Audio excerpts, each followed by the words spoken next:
राधे राधे सभी को, और आप सबका स्वागत है मेरे स्टेशन। जगन्नाथ यात्रा के दूसरे दिन के व्लॉग में। मैं मीरा गुप्ता। कल तक हम लोग जगन्नाथपुरी की आधी यात्रा साक्षी कर चुके थे। गोपाल। अब ये साक्षी गोपाल स्टेशन आ गया है। साक्षी गोपाल जी पुरी से 15 किलोमीटर दूर है, और कहते हैं पुरी जगन्नाथ जी के दर्शन करो तो आपको साक्षी गोपाल जी के दर्शन ज़रूर करने चाहिए, अदरवाइज़ आपकी यात्रा अधूरी मानी जाती है। और ये हम सब पहुंच गए पुरी, और सब यहाँ पे अपना अपना सामान उतार के वेट कर रहे हैं एक दूसरे का, ताकि सब इकट्ठे हों और आगे अपने होटल पहुँचे। हमारा होटल हमने वहीं पे बुक करा है जहाँ पे जगन्नाथ जी का रास्ता मुश्किल से 5 मिनट का है। सब इकट्ठे हो रहे हैं एक दूसरे का वेट करते हुए। जगन्नाथ जी यात्रा का हमारा अचानक ही बना। हमारे को तो पता भी नहीं था कि हमारी टिकट्स किसने बुक करा दी। हमने तो अभी तक पेमेंट भी नहीं की थी। हमने जब वहाँ पहुँच के पेमेंट करी कि हमें पता ही नहीं था कि कहाँ क्या, बस हमें तो मालूम पड़ा जी हाँ हम 8 जुलाई को और टिकट है हमारी और हमें जगन्नाथ जी जाना है। तो जब ठाकुर जी का बुलावा आता है तो ऐसे ही आता है, आपको पता भी नहीं होता और आप अपना बैग पैक करके चल देते हो। तो ऐसे ही हमारे साथ हुआ। ये ग्रोवर आंटी आ रही हैं। हमारे जो मेल मेंबर्स थे हमारे साथ में, सब इतने कोऑपरेटिव थे, सब बड़ा ध्यान रख रहे थे बुज़ुर्ग आंटियों का।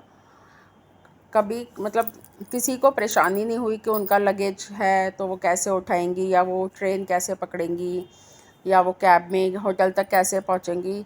सब बड़े कोऑपरेटिव थे और सब अपना सामान ले लेके चल दिए। नैनवाल आंटी, ममता, कैब आ चुकी है बाहर, तो बस सब बाहर निकलते हुए और हम ये कैब से चल दिए अपने होटल की तरफ। ये कह रहे थे वहाँ पे कि ये जगन्नाथ जी की बुआ का मंदिर है, यहाँ पे भी दर्शन करने चाहिए। पूरी बहुत गर्मी है, नियर अराउंड 40 डिग्री के करीब टेम्परेचर होगा यहाँ पे। वैसे तो कहते हैं सी कोस्ट पे गर्मी होती है बट हवा अच्छी चलती है, लेकिन नहीं, गर्मी थी। खैर हम गए भी जुलाई में है तो ऑब्वियसली गर्मी तो होनी है, सीज़न ही गर्मी का, और वहाँ तो 12 महीने गर्मी रहती है। और ये आ गए हम अपने होटल, गुरु एस्टेट करके होटल का नाम था। ये हम सब आए, बड़ा अच्छा होटल था, सब पानी वानी ले रहे। होटल वाले ने अच्छा अरेंजमेंट किया हुआ था सबके लिए, पानी वानी की व्यवस्था। सबने सबसे पहले जाके पानी वानी पिया। और ये ऊपर छत पे पेंटिंग बनी हुई थी जिसमें विष्णु जी के 9 अवतार बने हुए थे। नरसिम्हा अवतार, वामन अवतार, परशुराम अवतार, रामचंद्र भगवान, गौतम बुद्धा, जगन्नाथ जी, मत्स्य अवतार, कन्हैया जी। और ये हम अपने रूम में आ गए, और ये कल्पना दीदी गर्मी से राहत लेते हुए, क्योंकि बहुत गर्मी थी, कमरे में आके इतना अच्छा लग रहा था। हमें बड़ा अच्छा कमरा मिला, बड़े भैया सामान सेट करते हुए, मैं कमरे की वीडियो बनाते हुए। और ये वॉशरूम बड़ा खुला खाला साफ़ सुथरा वॉशरूम। और ये मैं वीडियो बनाते हुए। और ये हमारे रूम का नंबर 106, 106। और ये हम शाम को गए थोड़ा सी बीच पे, जहाँ पे ये मार्केट है। सी बीच तक तो पहुँचते पहुँचते हमें अंधेरा हो गया था, तो वहाँ की तो मैं वीडियो नहीं बना पाई, गुप अंधेरा था, क्योंकि 8 बज गए थे हमें। तो ये वहाँ की मार्केट की फ़ोटो है। यहाँ पे शंख बहुत मिल रहे थे, सी कोस्ट है तो ऑब्वियसली शंख तो मिलेंगे ही। और बड़े बड़े आप अपने मंदिर में, पूजा घर में रख सकते हैं ऐसे शंख, और बड़े रीज़नेबल प्राइस पे। काजू बहुत मिल रहा था क्योंकि यहाँ काजू की खेती होती है। काजू बड़ा सस्ता था, 400 रुपीज़ kg काजू। मैं भी लेकर आई 2 किलो। टी शर्ट्स, महंगी मार्केट नहीं थी कुल मिला के, मैं कहूँ तो रीज़नेबल। सब मज़े ले रहे हैं, आराम से घूम फिर के हम रात को अपने घर गए, क्योंकि अगले दिन सुबह सुबह हमें मंदिर जाना था। और ये अगले दिन हम मंदिर के लिए तैयार हो गए, मैं और कल्पना दीदी, मैं और मेरे हस्बैंड।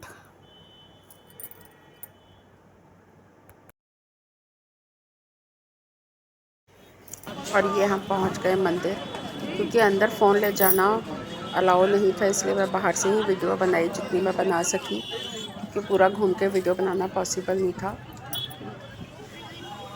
ये मंदिर है पूरा, और इस मंदिर का ये मुख्य द्वार है जो सामने आपको नज़र आ रहा है, इसको सिंह द्वार कहते हैं। सब भक्तों की एंट्री इसी उस द्वार से होती है।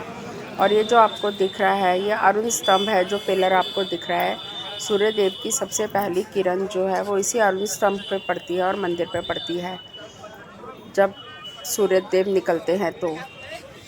और इसको सिंह द्वार भी कहते हैं।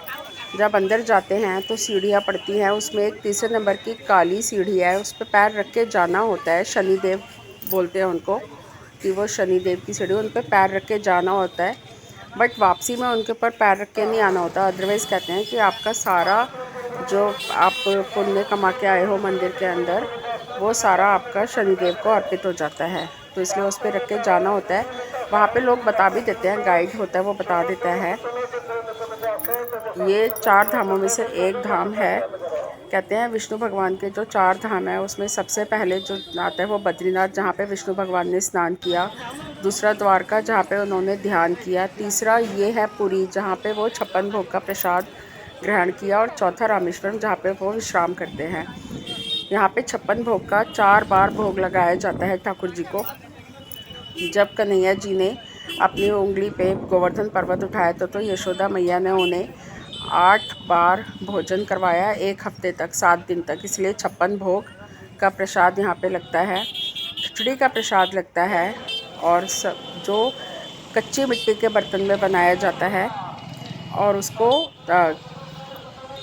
100 क्विंटल चावल और 20 क्विंटल सब्जियां रोज़, उसका प्रसाद कच्ची हांडी में बनाया जाता है मिट्टी के बर्तन में, और जो ठाकुर जी को भोग लगता है उसके बाद वो सब भक्तों में वितरित किया जाता है। और आपको उसका पे करके आपको प्रसाद मिलता है 56 भोग का, जो बहुत ही किस्मत वालों को मिलता है। और हम बड़े किस्मत वाले थे कि हमें वहाँ का प्रसाद ग्रहण करने का ठाकुर जी ने अवसर दिया। बहुत अच्छा मंदिर है, बड़ी श्रद्धा से जाते हैं लोग बाग। बड़ा एक धाम हो गया, इस बात का बड़ा वो होता है कि हमने एक धाम कर लिया, सब अच्छा है। मगर जो वहाँ पे एक बात मैं आपको बताना चाहूँगी, किसी को ये बात सही लगेगी किसी को गलत, कि वहाँ पे जो पंडित हैं मंदिर के अंदर, उन्होंने बड़ी लूट मचाई हुई है।